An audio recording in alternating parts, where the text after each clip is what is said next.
Hey Interisti, Forza Inter. Kembali lagi di Update Inter, channel yang akan memberikan informasi tentang Inter Milan, dan inilah berita hari ini.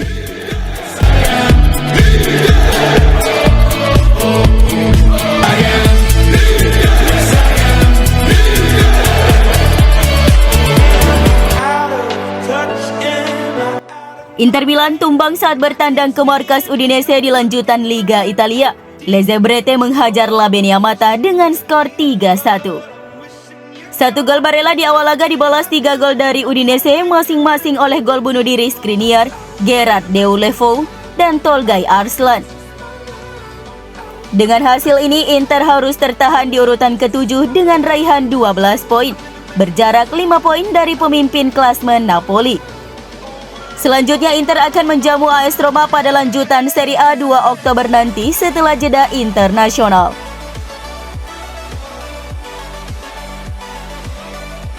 Simone Inzaghi terlihat kebingungan dalam menerapkan taktiknya dalam laga melawan Udinese yang membuat sepanjang pertandingan Inter tidak mampu menandingi permainan cepat Udinese.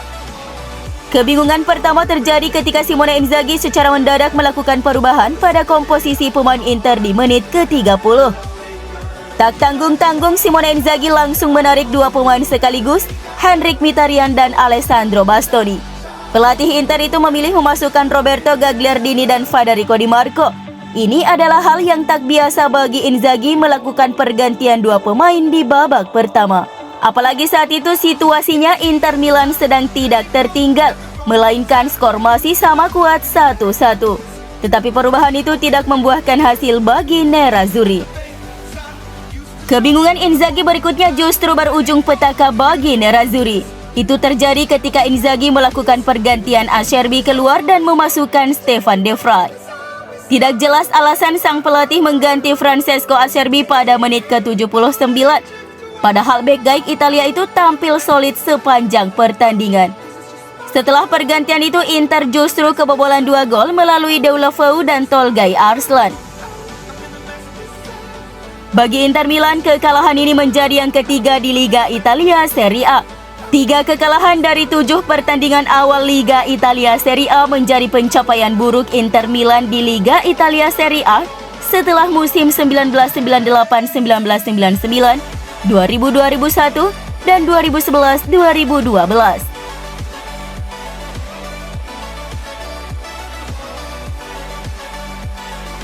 Pelatih Inter Simone Inzaghi menegaskan bahwa dirinya siap bertanggung jawab penuh atas kekalahan timnya melawan Udinese. Dalam sebuah wawancara dengan DAZN setelah pertandingan, sang pelatih mengatakan bahwa dirinya adalah orang pertama yang harus bertanggung jawab atas kekalahan ketiga timnya pada musim ini di ajang Serie A.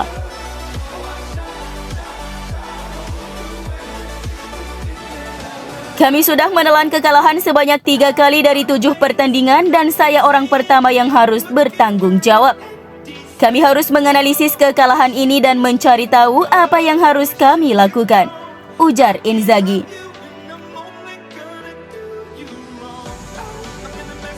Kekalahan yang dialami oleh Inter pada pekan ke-7 mulai mengkhawatirkan. Jurnalis Italia Massimo Caputi melaporkan ketidakpercayaan penggemar mulai meluas. Fans Inter mulai murka dan tidak sedikit dari mereka yang menuntut agar pelatih Simone Inzaghi dipecat. Dalam laporannya, Caputi menjelaskan bahwa persoalan utama Inzaghi tidak dipercayai oleh penggemar karena identitas tim yang mulai hilang. Kehilangan identitas itu diperparah dengan rentetan hasil negatif. Selain Inter, Caputi juga menyinggung pelatih Juventus Max Allegri yang memiliki nasib yang sama dengan Inzaghi.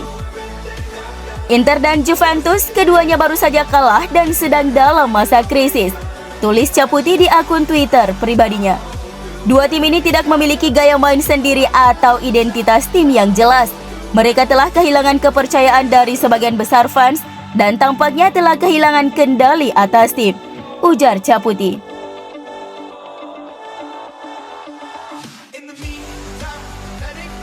Kekalahan yang diderita Inter dari Udinese berbuntut panjang.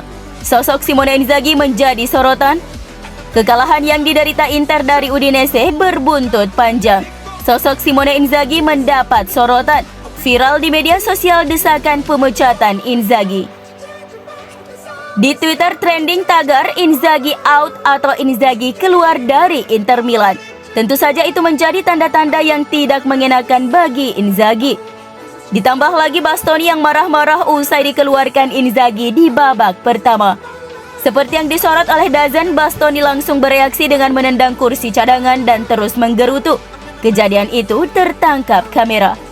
Bastoni ditukar oleh Inzaghi bersama dengan Henrikh Mkhitaryan pada menit ke-30 babak pertama. Terlihat rekan setimnya Robin Gosens mencoba menenangkannya dengan mengomentari berapa banyak yang melihat reaksinya. Selepas laga, pelatih Inzaghi menjelaskan alasannya mengeluarkan kedua pemainnya tersebut. Dia kemudian berkomentar tentang pergantian Bastoni dan Henrikh Mkhitaryan pada menit ke-30. Karena mereka mendapat kartu kuning dan satu tackle yang salah. Hal ini bisa membuat kami bermain dengan 10 pemain.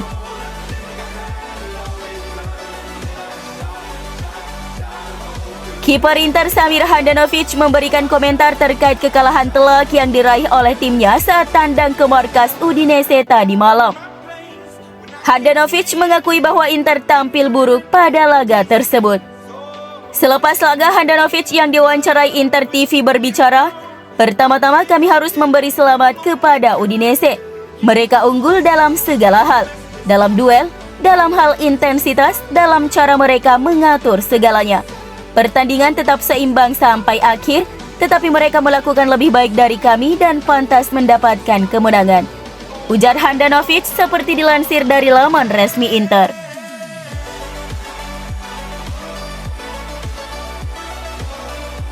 Kekalahan serempak Juventus, Milan, Inter, dan Roma merupakan kejadian pertama sejak hampir 7 dekade lampau. Kejutan demi kejutan tercipta pada perhelatan Liga Italia pekan ke-7 dengan bergugurannya klub-klub besar hingga menghadirkan ulangan hari bersejarah 1955. Hari Minggu kemarin berturut-turut Inter, Juventus, AS Roma, dan terakhir AC Milan semuanya kompak menelan kekalahan. Inter jadi yang pertama bertanding pada Ahad menghadapi tuan rumah Udinese. Meski memimpin dulu di Dacia Arena, Lamine Yamal pulang dengan kepala tertunduk usai tumbang 3-1. Sesudahnya Juventus secara mengejutkan menyerah 1-0 di kandang tim promosi Monza. Sementara itu AS Roma juga tak berdaya melawan Atalanta meski main di depan publik sendiri. Skuad Jose Mourinho bertekuk lutut 1-0 berkat gol tunggal bek remaja 18 tahun Giorgios Calvini. Terakhir Napoli sukses membungkam jawara bertahan AC Milan 2-1 di San Siro. Kekalahan Rossoneri sekaligus memastikan terjadinya kembali momen langka di Liga Italia.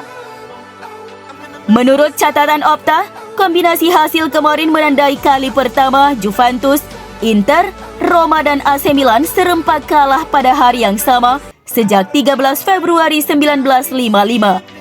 Ya, hampir 7 dasawarsa yang lalu. Menariknya lagi saat ini keempat klub tersebut semuanya berada di luar 4 besar atau zona Liga Champions.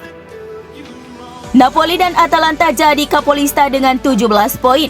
Diikuti Udinese 1 poin di belakang dan Lazio melengkapi 4 besar berbekal 14 angka. Sama dengan Milan di peringkat kelima.